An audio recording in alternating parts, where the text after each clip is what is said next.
Olá, eu sou Luísa da Silva, sou a host do programa do podcast Ecos do Tempo. Para você que está chegando agora, seja muito bem-vindo e bem-vinda ao nosso programa. Para você que já acompanha os nossos episódios, muito obrigada por você estar aqui mais uma vez com a gente. E hoje o nosso tema é um tema que ele é de certa forma novo, né? Uma tendência que a gente está aí. E a nossa convidada também é uma convidada muito querida que eu já conheço há algum tempo com conhecimento gigantesco sobre a área e a gente vai conseguir trazer aqui muito conteúdo para vocês e muitos exemplos práticos também, porque eu acredito que essa é a nossa forma também de dar mais acesso, né, ao conhecimento para as pessoas. Então, hoje eu estou recebendo aqui no nosso podcast Ecos do Tempo a Patrícia Areias, com o nosso tema Economia Criativa impulsionando o patrimônio cultural. Patrícia, seja muito bem-vinda ao nosso programa. Quero te agradecer por você ter aceitado o nosso convite e estar aqui compartilhando essa tua experiência magnífica com a gente. Olá, como é que vocês estão? Boa noite ou boa tarde, bom dia. A gente nunca Sim, sabe que horário, né, vão escutar, mas de qualquer forma é uma grande satisfação, uma grande alegria estar aqui. Eu quem agradeço o convite, né, falar sobre esse tema, eu gosto pra caramba, e falar para um público tão seleto, né, e numa perspectiva prática também. Acho que é um grande presente, então muito obrigada mesmo pelo convite. que E bom. se eu puder ajudar de alguma forma, vai ser uma grande alegria. Claro, com certeza. Para a gente começar o nosso bate-papo, eu gostaria que você se apresentasse aqui para a gente, né? Eu sei que você tem um currículo aí acadêmico gigantesco, mas falar um pouco das tuas formações, dos teus projetos, né? E dos teus trabalhos também. Perfeito. Bem, meu nome é Patrícia, Patrícia de Oliveira Areias. Sou paranaense e eu vim fazer o meu mestrado e meu doutorado aqui em Santa Catarina, em Florianópolis, na UFSC. Então eu fiz mestrado e doutorado em Direito, com foco na área de concentração de relações internacionais, e ali eu trabalhei muito a questão da propriedade intelectual, mais especificamente a parte de programa de computador. E aí, terminando o doutorado, apareceu uma vaga como advogada na Univille, para trabalhar no Núcleo de Inovação e no Parque Tecnológico. Eu vim, fui contratada. Um pouco tempo depois, alguns meses, apareceu a vaga de professora, me candidatei, fui ser professora do curso de Direito, e depois apareceu a vaga para ser professora do programa interdisciplinar em Patrimônio Cultural e Sociedade. E foi lá que eu me deparei com a questão do patrimônio cultural e vi o quanto tinha de interlocução com os temas que eu trabalhava no meu mestrado e no meu doutorado, envolvendo propriedade intelectual. Uhum, E aí dentro do programa eu trabalho questões, como que eu relaciono, né, essa questão da cultura, da sociedade, mas principalmente nas questões econômicas. Essa relação entre tradição e inovação, os usos econômicos da cultura, uhum, as potencialidades, mas também os desafios que a gente tem que tomar um pouco de cuidado, né, sem perder o foco do que é patrimônio cultural, qual é a sua função principalmente, e quem são as pessoas, né, que estão são envolvidas e atingidas pelo patrimônio cultural. E aí, por isso, estou na Univille, trabalhando o tema patrimônio cultural no programa de mestrado e doutorado. como advogada, mas, né, conectada com esse tema da propriedade intelectual que, de certa forma, ainda precisa desmistificar um pouco, né, essa questão. Acho que propriedade intelectual, ele é um termo, assim, que assusta um pouco as pessoas, né. "Ah, isso daí é tema só de advogado, é tema só de pessoas, né, que Bem isso. trabalham muito com essa parte de legislação, né, de regras e normas", mas eu acredito que é muito bacana isso aí para como eu sempre falo, né, acho que a gente tem como dever também, né, eu também tenho mestrado, né, em turismo e desenvolvimento, a gente vem acaba trazendo esse conhecimento da academia que é tão rico, tão poderoso e como fazer com que as pessoas, talvez mais leigas, elas entendam esses temas de uma forma um pouco mais simples, não é? Exatamente. E eu acho que muitas vezes na academia a gente fica tão envolvido com as nossas pesquisas, os nossos temas, né, Uhum, que a gente às vezes esquece do porquê a gente foi ser cientista, do porquê a uhum. gente está desenvolvendo pesquisa, né. E muitas vezes a gente esquece que quando a gente faz isso é porque a gente quer fazer diferença. É a diferença para quem? Para as pessoas, para o meio ambiente, para a natureza, enfim. Mas a gente está cumprindo um papel social e dentre esse papel social é como passar o conhecimento, como ter o conhecimento, adquirir, analisá-lo e a partir desse conhecimento fazer a diferença e passar esse conhecimento. Com certeza. E às vezes a gente esquece isso, né, tá no dia a dia, no vucu-vucu, Verdade. Patrícia, oportunidades como essa são incríveis. sim, com certeza. Patrícia, para a gente começar aqui a entrar um pouquinho mais nesse assunto, né, o tema do nosso episódio de hoje, que é a economia criativa. O que que é economia criativa? Se pudesse, assim, dar um conceito, não segundo o fulano de tal, segundo o autor, mas um conceito fácil das pessoas entenderem, assim, economia criativa é.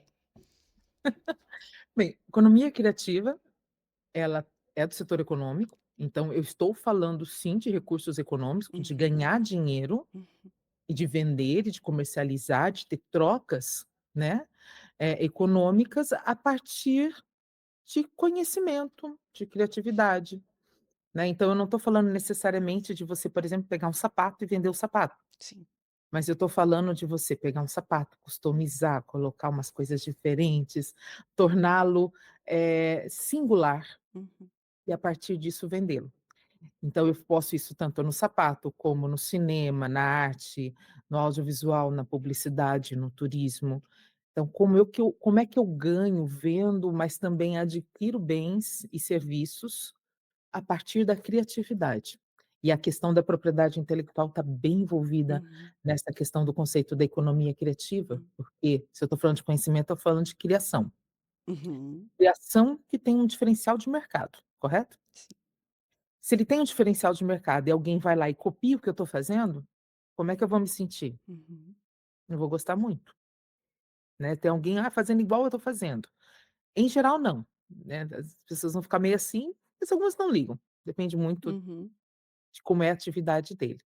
Então a propriedade intelectual é uma ferramenta que ela te garante uma exclusividade. Ela te dá o poder de ter controle sobre aquilo que você cria.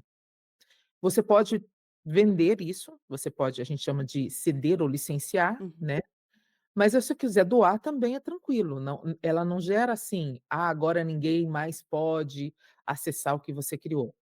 Ela é uma ferramenta que te dá o poder de decidir o que você vai fazer com aquilo que você criou. E daí é tão importante para o setor da economia criativa. entendi. Gostei muito dessa primeira parte que se comentou, né, da economia, né, do vender, do ganhar dinheiro, porque eu acredito que, existe um pouco dessa questão de alguns preconceitos ou de algumas crenças, né, de que determinados, setores, né, é feio ganhar dinheiro, é feio você precificar o teu conhecimento, a tua criatividade, isso deveria ser dado, doado para as pessoas e eu, né, como a gente trabalha muito com turismo de base comunitária também, a gente, claro, não pode, olhar somente para o ganhar, né, virar um mercenário muitas vezes, mas olhar para que a gente precisa, fazer com que essa pessoa tenha, né, um retorno financeiro sobre isso, sobre o saber fazer dela, sobre tudo que ela já dedicou de conhecimento, às vezes não conhecimento universitário, conhecimento, né, da escola normal, digamos assim, mas de um saber fazer que vem de gerações sendo passado para essas pessoas. Então, muito legal essa questão. E como que você consegue fazer então, como que você enxerga essa relação entre a economia criativa e a preservação do patrimônio cultural? É um grande desafio, mas também é uma grande janela de oportunidade.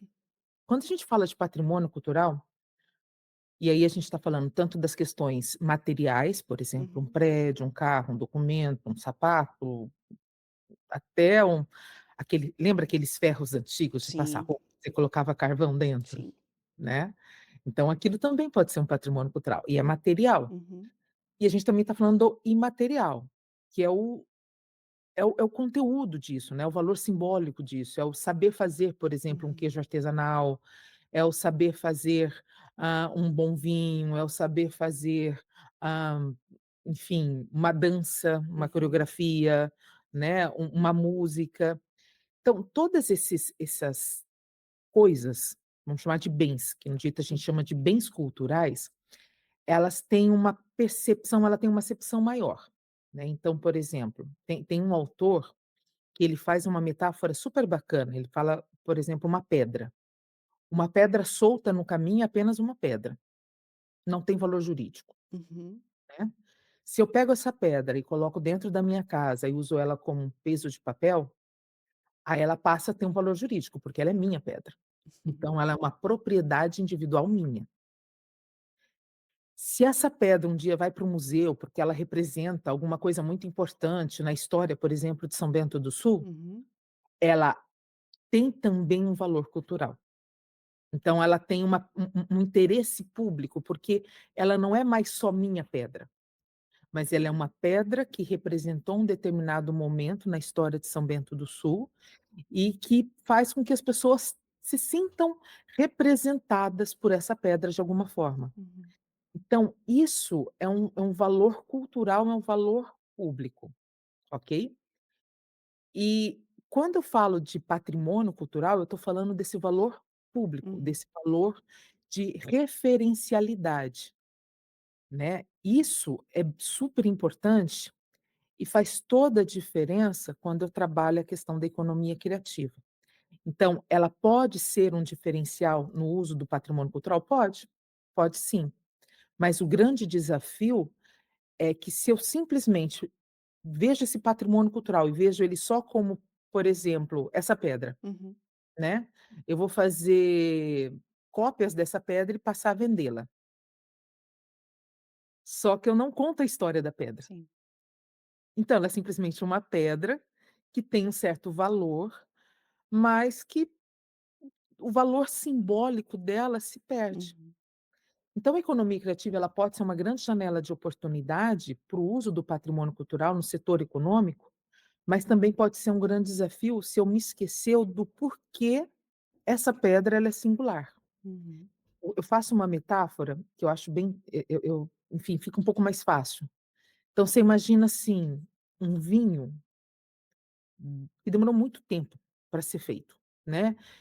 Demorou muito tempo para se construir o modo Uhum. de cultivo da parreira, da uva, de como colher, de como fazer todo o processamento, de quanto tempo ele ficou lá envelhecendo, até se tornar aquele vinho. E esse vinho está numa garrafa muito linda, né, e eu deixo ele lá. Só que como ele é muito especial, na hora de tomar este vinho, e de abrir, eu tenho que deixar um tempo pra ele oxigenar, né, para ter todo aquele, né, aquela coisa mais encorpada, Sim. bonita do vinho. Eu não posso simplesmente tomar ou tudo. Mas, como o mercado muitas vezes tem muita pressa, né, time is Uhum. money, né, Uhum. enfim, Uhum. tem muita pressa, eu quero porque quero deixar essa garrafa na minha estante, que é uma garrafa muito linda. E eu não vou ter tempo, né, o mercado tem pressa, eu não vou ter tempo de esperar esse vinho respirar para daí tomar ele com todo aquele cuidado, aquele ritual.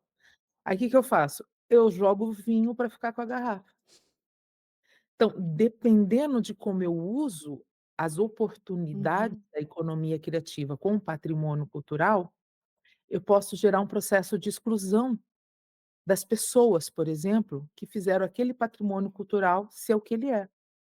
E seria mais ou menos ficar com a garrafa e jogar o vinho. Ótimo Então, exemplo. se a gente trabalhar em indicação geográfica, por exemplo, Uhum. né, então vamos colocar aí no setor de vinho mesmo, né, então todas aquelas pessoas que vieram das suas terras, fizeram todo o processo de adaptação da uva, até ela ficar daquele jeito, né, extrai o vinho daquilo e aquilo se torna né, uma reputação, todo mundo vê aquilo: "Nossa, o vinho daquela região é Uhum. maravilhoso". Né, vamos compra aquele vinho que ele é maravilhoso. Aí uma oportunidade de mercado, ele tem um diferencial, ele tem uma singularidade, né. Aí como é que eu torno isso algo, que eu pego um sinal, coloco nesse diferencial e passo a comercializá-lo para agregar esse valor Uhum. desse diferencial. A indicação geográfica é uma ferramenta. Uhum. Aí eu vou, mostro para esse produtor: "Olha, a gente tem aqui um sinal que está vinculado ao território, que ele diferencia o teu vinho de outros. Então, quando as pessoas verem esse sinalzinho no teu vinho, elas nem vão reclamar de pagar mais caro, porque o teu vinho tem uma história". que foi feita pelo teu pai, pelo teu uhum, avô, pelo teu bisavô, pela tua mãe, pela tua avó, pela tua bisavó, enfim, foi construído. Então eu não estou vendendo só o vinho, estou vendendo vinho com uma história que fez ele ser o que ele é. E aí, super sucesso. E aí transformam aquilo num setor turístico, uhum, começa resorts, etcétera. Só que o custo de vida naquele território se torna uhum. tão caro, que esse pequeno produtor vai ter que ir embora, porque ele não tem condições de ficar ali. Então a economia criativa, por um tempo, foi super importante para ele, deu uma forma de renda, né, deu formas dele agregar valor ao produto, vender um pouco mais caro, para conseguir a própria subsistência dele, né, isso é muito bacana. Só que foi tanto sucesso, que outras pessoas tiveram muito interesse onde ele está e querem a terra dele. Uhum. E ele não tem mais condições de ficar lá, ele vai ter que vender. E aí, de repente, você vai para um território que vende um vinho super bacana, gostoso, mas que está diferente do que estava antes, porque aquele produtor não está Sim. mais lá, ele precisou vender. Aquele saber fazer não é o mesmo, né. Era Não, só ele que tinha aquela mão para fazer, para chegar naquela fórmula, né, com aquele às cuidado. vezes sim, às vezes sim. A gente, por exemplo, tem o caso ali do capim dourado no Jalapão. É um grande desafio. Foi toda uma política pública, né, de incentivo do turismo ali, a Uhum. partir das peças artesanais, do artesanato feito a partir do capim, que é aquela sempre viva, né. Sim. E aí houve uma demanda grande disso, tanto pelas peças como por fazer a peça. E teve cursos de capacitação, até aí tudo ótimo, vamos, né, democratizar o Hum. conhecimento, saber como faz. Mas o que aconteceu? A demanda foi tanta, e tanta gente interessada, que as pessoas passavam a colher essa sempre viva, esse capim, no momento errado, Uhum. da forma errada, e começar a fazer as peças da forma errada. Aí as peças não têm a mesma qualidade e o capim está ficando escasso, Sim. porque eles não estão usando os conhecimentos tradicionais para replantar as sementes daquele capim quando colhem, para que tenha na próxima florada, né, a próxima, enfim, Uhum. eh, quando nasce de novo e você Sim. vai colher de novo. E esse é um problema, é quando você não valoriza o vinho, porque você quer garrafa.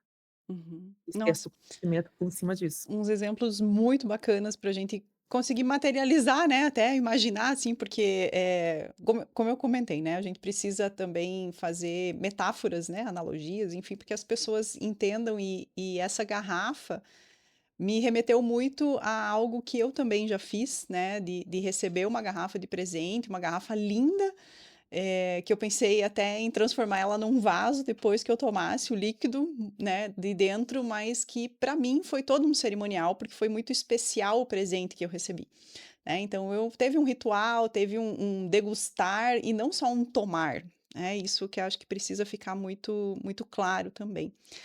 E, Patrícia, já que você entrou nessa área de indicação geográfica, né, eu estou embarcando nessa faz um ano, 2 anos talvez, mais a fundo, né, com o projeto Vivências Rurais também, mas, desde que eu fui diretora de turismo aqui em São Bento do Sul, eu tive contato com a indicação geográfica da banana da região de Corupá, né, a banana mais doce do Brasil, como diz a Eliane, talvez a mais doce da galáxia, e para Ai, saudade. trazer, pra trazer esses exemplos muito bons que você deu agora, dessa preocupação, né, como gera oportunidade, gera riscos, eu acho que, né, sempre tem essa balança que a gente tem que equilibrar muito bem. Como que você já atuou no território, né, com a indicação geográfica da banana, que exemplos você pode trazer para nós, dessa evolução que teve desde o momento que você teve contato com essa indicação geográfica e até também, né, como a gente começou aqui com o conceito de economia criativa, acho que seria muito bacana a gente também dizer o que que é a indicação geográfica, né? Porque as pessoas também às vezes não entendem, ah, é um selo, ela é uma certificação, ela é né? O que que é essa tal de indicação geográfica que, graças ao bom Deus, parece que está tendo assim um boom, né? De falas, de projetos, desde que não é de hoje que se existe indicação geográfica, né, mas agora parece que, assim, está dando mais luz a esse tema. Então, para a gente começar nessa fala, o que que é essa tal de indicação geográfica? Perfeita, ótima pergunta. Bem, indicação geográfica ela é um dos instrumentos, uma das ferramentas que a propriedade intelectual traz. Então lembra que a gente estava falando de quando você cria alguma coisa, né, Uhum, você quer ter um controle sobre o que vai acontecer sobre essa coisa? Isso a propriedade intelectual faz. Só que a indicação geográfica, ela tem um pequeno diferencial se comparada às outras. Ela está dentro, a gente pode colocar ela dentro de sinais distintivos. Então, eu protejo as coisas que eu crio, 3 requisitos básicos. uhum, Ou porque ela é muito nova, né, não existia e passou a existir. Ou porque ela é original, ela não é cópia de nada, eu quem fiz, né. Então, por exemplo, um livro, eu posso ter um argumento básico de um romance como qualquer um faz, mas sou eu quem fiz, eu escrevi aquele romance. Ou um diferencial, uma distinguibilidade, geralmente está vinculado a um objeto. Aquele objeto é diferente de outro, né. Então a indicação geográfica, ela está dentro desse requisito, principalmente da distinguibilidade, que aquele produto ou serviço vinculado àquele território é diferente de outros, tem uhum. características diferentes de outros produtos. Então eu atribuo a ele um sinal distintivo que tem vínculos com o território. E por que que a indicação geográfica ela é um pouco diferente das outras ferramentas da propriedade intelectual? Deixa eu até te interromper aqui, mas só para Ah, a gente pegar essa questão dos outros dois, né? Por que que a distinguibilidade é diferente dos outros? Por exemplo, se eu faço o registro de uma marca, né? Eu tenho uma propriedade intelectual ali envolvida, certo? Só para a gente uhum. trazer outros exemplos para ficar mais claro, então, assim, o que que ainda, além de uma indicação geográfica, eu consigo fazer? O registro de uma embalagem inovadora, o registro de algo nesse sentido? Ixi, consegue fazer um monte de coisa. Por exemplo, dentro do requisito da novidade, está, por exemplo, invenção. Eu vou Uhum, criar uma embalagem que consegue. Vamos pegar o exemplo da embalagem, eu gostei, tá. Eu crio uma embalagem que ela consegue manter o alimento preservado por 20 dias, uhum, sem precisar de conservantes, sabe, uhum. produto químico para conservar. Vamos colocar isso. Vocês vão ver que a minha imaginação é bem fértil. Depois os engenheiros que se virem para criar. Vai conseguir se conservar por 20 dias sem precisar colocar nenhum conservante químico. Se não existir nada em qualquer lugar que faça a mesma coisa, Qualquer lugar do mundo. o mundo, exatamente. Então Uhum, eu tenho um produto que tem uma novidade. Então este produto, esse conhecimento que gerou, essa tecnologia que uhum, gerou isso, esse produto, eu consigo proteger por patente de invenção por 20 anos. Mas aí vamos supor que, além do produto, essa embalagem ela tem um formato bonito, que tem uma estética diferente, que remete a essa questão da conservação, tal, mas que essa parte da embalagem em si não tem nenhuma funcionalidade, só esteticamente diferente. Aí entra a questão da novidade, da originalidade e da uhum, distinguibilidade. E eu protejo por desenho industrial. uhum, Então eu protejo só a parte estética da embalagem, a mesma embalagem, ok? Beleza, então já tem a parte estética da embalagem e eu percebo que essa parte estética da embalagem, eu coloco um rótulo, né, uhum, um nome para essa embalagem, esse produto que eu estou vendendo, essa embalagem. Esse nome, que pode ser com uma figura ou só o nome ou os 2, eu protejo por registro de marca, uhum. né, e aí eu vou vender. Mas pode acontecer de que essa embalagem se torna tão usual, já passou os 20 anos, já caiu em domínio público, né, que as pessoas começam a fazer isso de uma maneira não muito legal. Então eu preciso uma certificação que essa embalagem está sendo feita da maneira correta. Uhum, Eu posso criar uma entidade que certifica que essa embalagem está sendo feita da maneira correta. Aí eu chamo de marca de certificação. uhum, Né, que também protege a distinguibilidade de algo. Mas veja, essa entidade ela não pode ser a que vende o produto, a embalagem, sim. porque daí dá conflito de interesse, né. Uhum, Eu certifico aquilo que eu vendo só, né, ou os uhum, meus amiguinhos. Aí qual é a legitimidade, né, a confiabilidade? Esse cara aí vai ganhar com isso, ó, eu não confio muito nele não. Então fica um pouco difícil, né. Mas pode acontecer dessa embalagem, com o passar dos anos, muitos anos, ser muito tradicional de um determinado território, Uhum. porque alguém ensinou aquilo para o filho, que ensinou para o filho, que ensinou para o filho, e as pessoas começam a procurar a embalagem daquela cidade. Veja, nesse caso, quando está vinculado ao território e vem toda essa tradição, ela é um pouco diferente das outras, porque os outros envolvem uma ação individual. Fui Sim. eu que fiz e estou comercializando. Já nessa embalagem que se tornou conhecida daquele território, porque passou muitos anos, né, e teve uma reputação em cima, ela foi uma construção coletiva, Uhum. de várias pessoas, ou até uma, mas produzido naquele território. E aí, a melhor forma de eu proteger isso é por meio de indicação geográfica, porque ela é um título dado ao território, e não uma pessoa específica. Porque protege o diferencial, a singularidade de algo vinculado a um território construído coletivamente durante algum tempo. Não sei se ficou claro. Foi a melhor explicação que eu recebi até hoje na minha Ai, vida. que bom saber isso. Nossa, muito claro, muito claro. Porque como eu sou uma pessoa visual, né, eu Aham. preciso ir criando na minha cabeça toda o roteiro da explicação, e essa questão da embalagem, olha, acho que foi, assim, um insight muito bom para pedir para você dar um exemplo aqui também. Foi sim. Aí eu Então posso agregar ainda o direito autoral, nossa, se eu colocar um desenho nessa embalagem, né, eu posso criar aí um direito autoral, ainda tem outras coisas que dá para colocar na mesma embalagem. que bacana. Bom, então trazendo agora, pensando, né, trocando a embalagem pela banana, né, o fruto banana, com toda a sua potencialidade dos superprodutos também, como a Eliane fala, né.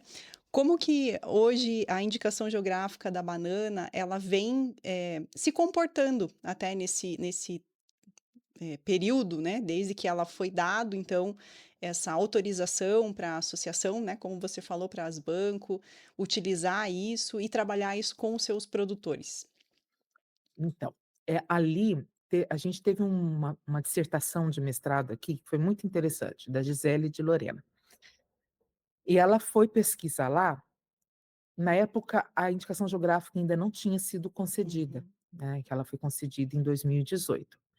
E a Gi ela começou a pesquisar lá antes da concessão, e ela queria saber qual foi o impacto que a indicação geográfica teve para o patrimônio cultural uhum, da região, mas não da indicação geográfica, mas o processo para se conseguir uma sim. indicação geográfica. Veja, quando eu faço o pedido da indicação geográfica no INPI, eu tenho que comprovar que existe essa notoriedade, essa reputação. E aí tem N formas de eu conseguir provar isso, né. Eu posso, por exemplo, trazer artigos de jornais do arquivo histórico que Uhum, comprova que já existia produção de banana ali há muitos anos, né, artigos de jornais dizendo: "Olha, conheça a banana da região". No caso da indicação geográfica da bananas da região de Corupá, ela é uma denominação de origem, abrindo parênteses, uhum, tá. A indicação geográfica, ela se subdivide entre indicação de procedência e denominação de origem. A indicação de procedência, ela é um sinal que diferencia um produto que tem uma reputação de ser feito em determinada região, mas não que as características desse produto só são possíveis por conta desse território. Ela tem tipo, ela ficou famosa por ser feita na região, uhum, mas a denominação de origem, ela já depende do terroir, que significa dizer que aquele produto, ele só tem aquelas características porque é feito naquela região. No caso da banana, ela é uma denominação de origem, uhum, e ela só tem esse sabor mais doce do que os outros, porque é feito na região de Corupá, São Bento do Sul, uhum, Xireder e Joinville. uhum, E reúne algumas características específicas, dentre eles o relevo, o solo, o clima, que tem ondas de muito calor e ondas de muito frio, inclusive já a gente agora inclusive está na onda de muito frio, né, aí deve estar bem mais do que sim, aqui. Eh, e isso faz com que a banana, ela tenha um processo de maturação diferente e faça com que ela produza mais açúcares e torne ela mais doce. E aí, ela é diferente das outras. E a estratégia que a comunidade fez é fazer uma indicação geográfica para dizer: "Olha, A nossa banana é diferente, porque ela é mais doce, Hum. porque ela é feita aqui na região de Corupá, Schroeder, São Bento do Sul e E Joinville. Jaraguá do Sul. Jaraguá do Jaraguá Sul, do Sul. desculpa, Schroeder, São Bento do Sul, Jaraguá do Sul, verdade, não é Joinville Exato. não, disfarça. Estou aqui, estou falando. Jaraguá do Sul, obrigada. Então ele traz um diferencial. E aí todo esse processo eu tenho que comprovar isso. Artigos de jornais, análises científicas para comprovar a doçura e por aí vai. E a Gia, ela queria entender como que esse processo para se conseguir indicação geográfica, os festivais gastronômicos, tudo, impactou o patrimônio cultural, Uhum, né? Se teve impactos negativos, se teve impactos positivos, enfim. E um dos resultados do trabalho dela, que foi muito lindo, ele teve impacto bem interessante. Um deles foi criar novas cadeias produtivas, que não existiam antes. uhum. Aí que a gente trabalha a relação de inovação e Sim. tradição, né. Novos produtos, por exemplo, ketchup de banana, que eu nunca tinha Uhum. provado e eu recomendo, é muito bom, É.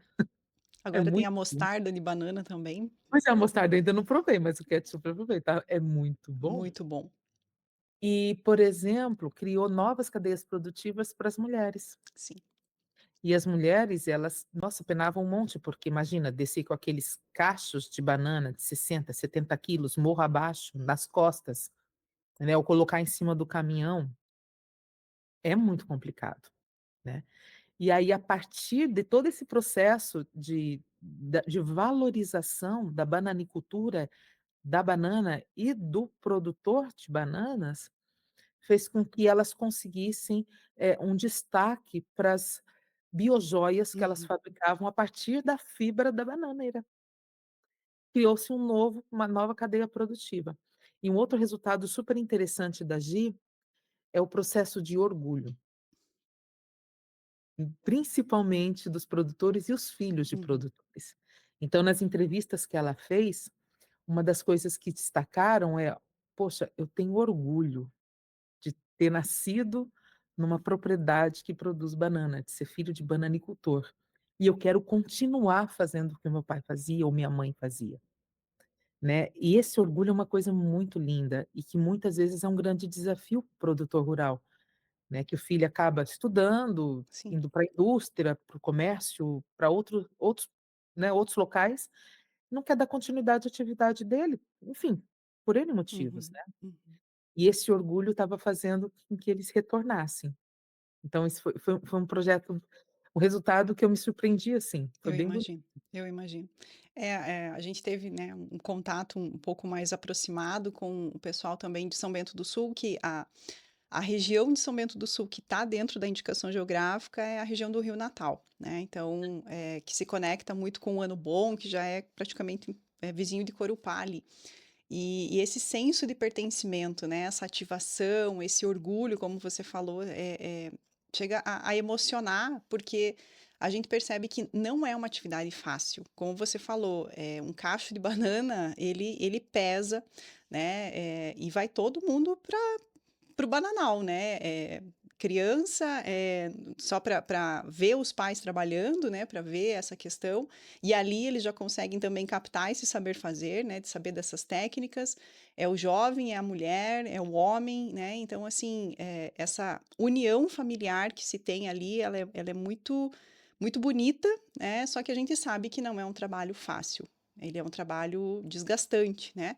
Então, essa questão do êxodo rural, que a gente sempre tanto fala, né, dessas oportunidades que o jovem vê muito na cidade e não mais no meio rural, a indicação geográfica ela acaba segurando um pouco, mas também a gente precisa entender que a gente precisa valorizar mais e valorar mais essa questão, né. A própria Eliane, vou falar dela muito ainda, mas ela fala, né, que teve um tempo ainda que as pessoas dizem assim: "Ah, é a preço de banana", né. Então, assim, cuidar muito com esse termo, porque tem muitas pessoas por trás desse preço de banana que estão ali suando para que você tenha essa banana no mercado para comprar ela, né. Então desmistificar muito esses termos que se utiliza ainda, né, no comércio. E pegando agora um pouco da tua fala da questão das biojoias, a gente pode considerar que as biojoias elas, são uma economia criativa? Com certeza, ótimo insight. As biojoias são uma economia criativa. É a partir da criatividade que eu crio novos modelos, novas Uhum. propostas, utilizando os materiais da bananeira. É um ótimo exemplo. E é muito interessante porque, eu tive contato também com algumas produtoras, né, dessas biojoias, e elas me mostraram então como que funciona o caule, né, e gente, é fantástico, assim, se vocês puderem algum dia ter contato com alguma explicação de como funciona a questão do caule da bananeira, porque lá você tem a renda, você tem a seda, você tem várias camadas do caule da bananeira, que te dá vários tecidos, entre aspas, assim, né, para você conseguir fazer esses artigos, né, e que são belíssimos e que têm um valor agregado, né, a gente precisa comentar sobre isso também. Com certeza, e tem muito valor agregado.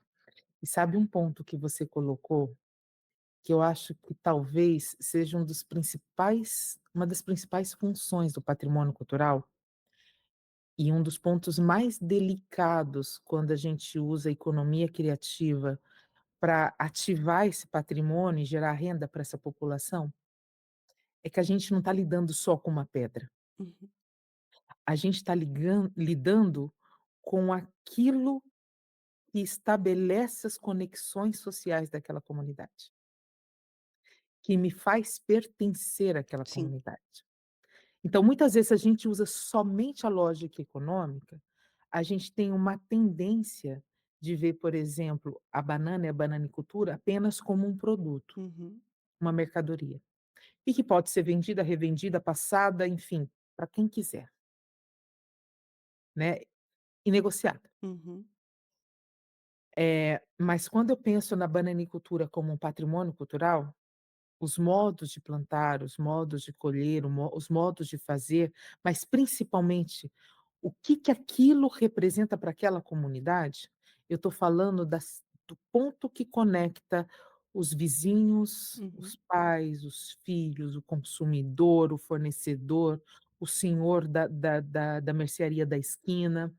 Então, ao trabalhar com isso e ao ativar ele turisticamente, a gente tem que ter muita responsabilidade, bem como você comentou, de não excluir essa população do processo decisório do que vai mudar, como vai mudar e quando vai mudar.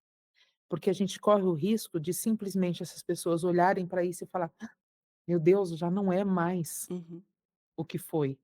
E eu nem consegui dar pitaco no que poderia mudar ou não. E a gente às vezes tem uma noção que a cultura ela é estática, ela não é, ela é super dinâmica, mesmo se não fosse ela não sobreviveria, né. sim, A bananicultura, os modos de fazer dela hoje é o que é, porque ela foi se adaptando às demandas da história. hum, E se a gente pensar em mudanças climáticas, então, nossa, né, sim, quantas adaptações a gente ainda vai ter que fazer. Então, o fato de mudar não impacta o patrimônio cultural no sentido que eu vou vai mudar o que era e não é mais, uhum, porque vai depender de quem decide o que muda, quando e como. E se eu mudei uma forma de fazer, mas isso ainda eu me sinto pertencente a essa forma de fazer, uhum, tranquilo, não tem problema nenhum. É só a questão do processo decisório. sim, Então, um dos desafios da economia criativa é a gente conseguir respeitar o com o que a gente está lidando, que é um negócio muito delicado. uhum, Se a gente conseguir respeitar com o que a gente está lidando, isso inclui a questão de respeitar o tempo dessa comunidade, pode ser uma grande janela de oportunidade. exatamente. E Patrícia, nessa questão que a gente falou, né, de ter um equilíbrio aí, né, entre economia, entre história, cultura, a gente vai diretamente para o desenvolvimento sustentável, né? E que para alguns é uma utopia, a gente nunca vai conseguir ser 100% sustentável, para outros é realmente uma luz no fim do túnel, de você não simplesmente fechar os olhos e dizer assim: "Ah, deixa do jeito que tá, porque não tem mais o que fazer", né? Então, a própria indicação geográfica, ela vem nesse sentido, né, de ter ali vários pilares do desenvolvimento sustentável, onde eu tenho a questão econômica, que é super importante, eu preciso ter dinheiro, né, como brinco com um amigo meu, tem que ter dinheiro no final das contas para pagar os boletos no final do mês, né, mas eu tenho que ter uma preservação histórica, uma preservação da cultura, eu tenho que ter essa questão do meio ambiente também, né, e a indicação geográfica, ela vem muito para essa preservação também do meio ambiente, né. Como que você vê essa relação entre economia criativa e esse desenvolvimento sustentável? Ela pode ser uma boa ferramenta, não quer dizer que vá ser, Uhum, né, veja, a nossa legislação e as normativas de indicação geográfica, elas não fazem uma análise do mérito se aquela forma de produzir uhum, é ambientalmente sustentável ou não. Ela vai estar muito mais atinada à questão: "Ah, é o que vocês fazem? É isso que torna o teu produto ou o teu serviço com a reputação que tem, né?" É, entretanto, se a gente pegar o caderno de especificações técnicas, que é um dos documentos que eu uhum, tenho que é tipo assim, sabe, eu tenho que colocar lá como é que eu faço aquilo. Tenho que contar para todo mundo, tá ali, como é que eu faço aquilo. Se eu usar esse caderno de especificações técnicas como uma ferramenta de colocar ali práticas ambientalmente sustentáveis, uhum, a indicação geográfica pode ser uma boa ferramenta, uhum, porque ela só vai conceder o sinal distintivo ao produto ou serviço que respeitar aqueles padrões. Até por essa razão, o pessoal confunde um pouco indicação geográfica com certificação, uhum, mas são coisas diferentes. A marca de certificação é uma das ferramentas da propriedade intelectual que diz que determinado produto, processo, seguiu aqui determinados critérios de qualidade conforme está uhum, estabelecido ali, né. Mas a indicação geográfica, ela não é uma marca de certificação, ela é um outro instituto que vai dizer que determinado produto ou serviço tem aquele sinal distintivo, porque respeitou as regras estabelecidas no caderno de especificações técnicas. uhum, E ali eu posso colocar questões ambientais, questões culturais, né, da forma de fazer historicamente. E agora com as últimas mudanças do NPI, das normativas, eu inclusive posso mudar os cadernos de especificações técnicas. Às vezes aquela prática já não faz mais sentido para aquela comunidade, ou não está mais fazendo sentido naquela produção, as mudanças climáticas exigiram uma outra uhum, forma de fazer o processo produtivo. Eu posso solicitar a mudança no NPI, né. E aí eu sei que a única questão é que eu tenho que ver se isso efetivamente faz parte do cotidiano do sim, produtor, porque muitas vezes eu também queria um elefante branco, hum, né. Tá ali, tá linda, mas eu não acho um produtor que vai fazer daquela forma, exato. porque Enge aquilo não é, representa eles. engessar o processo também, né. E a Exatamente. fala que você trouxe ali me remeteu muito também à questão do nosso projeto, né, do Vivências Rurais, que, cria experiências turísticas vinculados, né, às 3 indicações geográficas que a gente tem aqui na região do Destinos do Quiriri, que além da banana é a erva mate e o mel melato da Bracatinga, mas entender que, a comunidade tem o seu tempo de entendimento, o seu tempo de dizer: "Olha, é uma segunda fonte de renda, você vai começar a receber aqui na tua propriedade pessoas, talvez do mundo inteiro, que tenham interesse em saber um pouco mais de como se produz, mas também qual realmente é esse grau de doçura dessa banana, por que que a erva mate realmente tem uma indicação geográfica, né".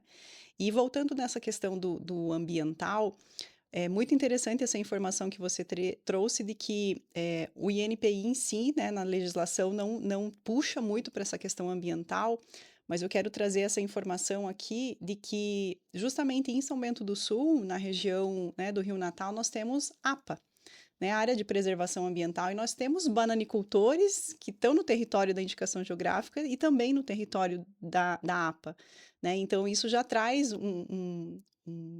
um certo valor ambiental também, né? Então a importância que a gente tem de identificar esses territórios e juntar tudo isso, né? Para valorizar mais ainda o que a gente tem. Olha, esse caso é um caso super interessante, como você fazer a gestão Uhum, da indicação geográfica e da produção da bananicultura com a gestão da APA. sim. Isso pode ser um caso de muito sucesso. Né, e às vezes o turismo pode ser uma boa Uhum, ferramenta para ajudar no valor agregado disso, né. sim, Nossa, com bem certeza. interessante o caso. Olha só. Objeto de pesquisa, né, Aham. universitários. Hashtag fica a dica. Exatamente. E Patrícia, para a gente, sair agora um pouco, né, dessa questão da indicação geográfica, desses produtos, voltando aqui um pouquinho mais para essa questão da economia criativa, Que outros exemplos você pode trazer para a gente da gastronomia, da música, do design, que estejam vinculados à economia criativa, mas também a essa questão do patrimônio? Tem nossa, o patrimônio é uma das grandes ferramentas, um dos grandes, eu não gosto de chamar assim, mas insumos, vamos fazer uma Uhum, metáfora aí, uhum, né, para a questão da economia criativa. Tanto que se você pegar, ah, um documento da Unesco, onde ele trabalha um framework sobre economia criativa, uhum, dentro de todas as questões culturais, embaixo está patrimônio cultural e material, que é uma das grandes ferramentas, porque ela dá aquele valor simbólico, né. Um setor que envolve muito patrimônio cultural é gastronomia. uhum, Pratos típicos, produtos típicos, né. Aqui em Joinville, por exemplo, a gente tem agora uma pesquisa envolvendo o Schneck, que está uhum, sendo desenvolvida ainda, né, mas já tivemos, podemos fazer pesquisas sobre pinhão. Ontem mesmo eu estava na aula dos alunos em patrimônio cultural do mestrado, e uma equipe fez uma proposta de roteiro turístico ali da região da Serra Catarinense, uhum. a partir do patrimônio alimentar e patrimônio alimentar vinculado às indicações geográficas da região. E ficou sensacional, inclusive as alunas trouxeram, ficou uma delícia. A paçoca de pinhão, nossa, que Hum, coisa deliciosa aquilo. eu imagino. E fez todo um roteiro. Veja, ela pegou num roteiro turístico, ela utilizou patrimônio alimentar, patrimônio histórico, toda a parte do patrimônio ambiental, da paisagem Uhum, cultural do local, né, das experiências daquelas estradas com taipas, né, que tem ali dos tropeiros, sim. toda a história dos tropeiros, como é que eles comiam, né, de toda essa experiência englobando as várias dimensões do patrimônio cultural, categorias e também da própria economia, né, gastronomia, Uhum. turismo, toda a parte visual de design, artesanato, né, se sai um documentário disso, né, audiovisual, é muito interessante. Muito bacana saber. Já quero me conectar com elas, porque, né, faz todo o contexto com o vivências rurais aqui também. É verdade? Então, é muito bom fazer essas trocas e mostrar que, né, a indicação geográfica, além, de valorizar o produto em si, né, ela também tem essa ramificação de experiência turística, né, É. de você trazer pessoas para entender realmente como faz. E você sabe um dos pontos que também a gente, assim, a gente tá falando tudo é positivo, né, parece. É, é. Mas não necessariamente. Uma das questões que também usa patrimônio cultural na economia criativa, por exemplo, o uso de grafismos indígenas para roupas, sapatos, né, você traz um valor simbólico disso dentro disso. Entretanto, você mexe numa coisa um pouco complicada, que é a Hum, questão da apropriação cultural, né. Essa coleção de moda, por exemplo, também faz parte da economia criativa, utilizando grafismos indígenas, com a questão ambiental, etcétera. Envolveu indígenas na uhum, criação? uhum, É uma referencialidade deles? E isso é um grande desafio, porque quando eu protejo por patrimônio imaterial, o que eu protejo é o risco da perda do bem material, o do esquecimento sobre esse bem. Mas a nossa legislação não estabelece um controle, exatamente um controle sobre o que acontece com esse bem. Isso poderia ser uma ferramenta de propriedade intelectual, né. O nossa lei de direitos autorais fala que, por exemplo, conhecimentos tradicionais, folclore, não é domínio uhum, público. A gente hum, não tem uma legislação nacional dizendo o que é, né, e como proteger. Temos o decreto de 2000, que fala dessa referencialidade, de proteger que isso, representa aquela comunidade e é feita dessa forma, então eu tenho uma garantia contra o esquecimento, que aquilo se mantenha, mas o controle sobre aquele grafismo, por exemplo, uhum, eu já tenho poucas legislações que protegem. Eu tenho agora o tratado que foi aprovado ano passado, em maio de 2024, na OMP, na Unesco, que tenta trazer um tratado de proteção disso, né. Mas você também tem o risco da apropriação sim. cultural e dos usos éticos também, dessa criatividade, desses valores simbólicos, né, desse valor que o patrimônio cultural traz. Isso é muito bacana, porque nem tudo são flores, né, nem tudo é positivo, né, quando a gente trata de ser humano, de pessoas, de gente, a gente precisa também ter, esses cuidados, né. E assim, ó, eu poderia ficar aqui conversando contigo até amanhã, tá, mas, né, a gente precisa encerrar aqui o nosso episódio e, Patrícia, eu gostaria de deixar aqui um espaço para você colocar uma mensagem final, algum conteúdo que você queira que, ó, dica, né, quentinha aqui para quem gosta dessa questão da economia criativa. Fique à vontade para deixar aqui a tua mensagem final. Bem, então, agradecer, né, acho que foi um bate-papo, eu realmente poderia ficar muito mais tempo, foi muito Sim, gostoso. Eu estava um pouco nervosa, eu falei: "Meu Deus, será que eu vou dar conta?". Mas foi muito legal. E assim, quem gostar da área e quiser, né, se especializar, tal, eu acho que existem vários campos e vários, tanto na graduação hum, quanto no mestrado, no doutorado, né, tem vários campos e várias pesquisas que podem ser feitas.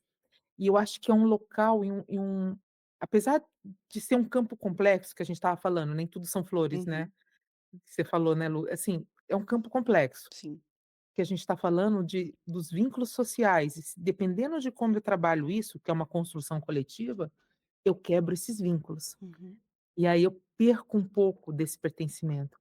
E é um campo de disputa também, né, o que que determina se algo é ou não patrimônio cultural? Tem essa referencialidade de uma comunidade, porque ela também é uma relação de poder, ela sim, legitima várias coisas. Então é um campo que tem muita oportunidade de pesquisa, de trabalhos sérios, éticos, com responsabilidade, mas que também pode trazer muitas janelas de oportunidade de transformação social, de empoderamento, de autonomia. Então, trabalhar essa relação entre economia criativa e patrimônio cultural é algo muito, muito bacana e pode ser feito de diversas maneiras, seja atuando profissionalmente como produtor cultural, como agente na área, da agricultura, uhum, enfim, nos diversos campos, mas também na área de pesquisa. uhum, Nós, por exemplo, lá na Univille, temos um mestrado e doutorado em patrimônio cultural, e nós trabalhamos vários tipos de pesquisa, dentre eles, essa relação com o sim, mercado e economia, esses desafios, mas também essas janelas de oportunidade, né, graduações também, né, então, é se preparar, é se capacitar, né, não ver algo como acho que principalmente não ver a economia criativa, ou patrimônio cultural, ou a propriedade intelectual como um fim em si mesmo, uhum, mas como uma ferramenta. E aí a gente tem que ter muito claro para nós, para que nós queremos essa ferramenta. Quem vão ser os beneficiados, quem vão ser os prejudicados, porque sim, por uhum, melhor que seja das nossas intenções, algumas pessoas podem ser excluídas do processo. E como é que eu consigo pensar estratégias de gestão para também abarcar esses excluídos, né, também envolver outras pessoas? Então, acho que é ter uma consciência clara do porquê que eu quero atuar no setor da economia criativa, para quê e para quem. uhum, E aí ter uma ação responsável e saber que eu posso mudar no caminho. É muito complicado quando a bandeira se torna mais importante do que aquilo que ela sim, representa. com certeza. E a gente não pode perder o foco de qual é o nosso objetivo, por que que eu quero isso. E aí fica um pouco mais fácil. Nossa, que aula.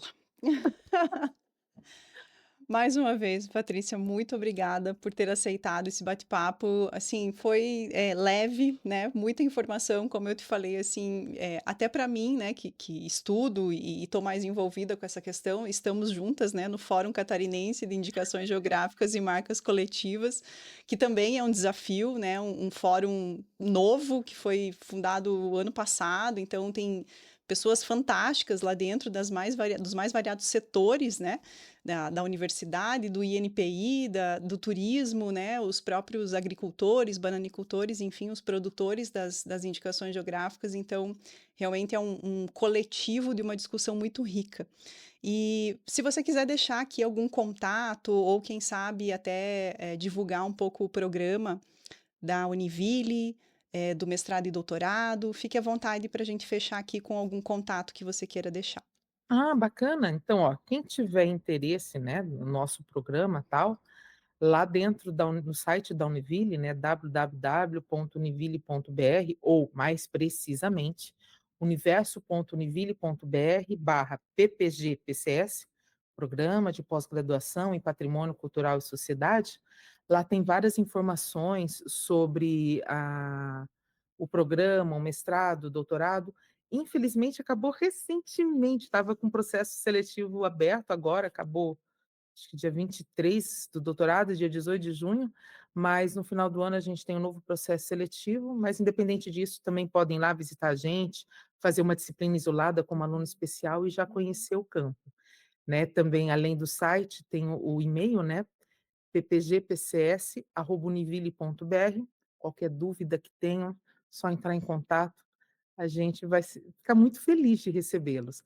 E olha que aqui o território de Santa Catarina tem muito campo para trabalhar, principalmente pela diversidade cultural, né, a gente tem uma mescla de culturas, dos indígenas, dos Uhum. africanos, né, dos europeus, dos haitianos, de várias novas migrações que estão vindo, de várias histórias, vários conceitos, e isso é uma riqueza incrível, e dá para trabalhar muita coisa. Com certeza.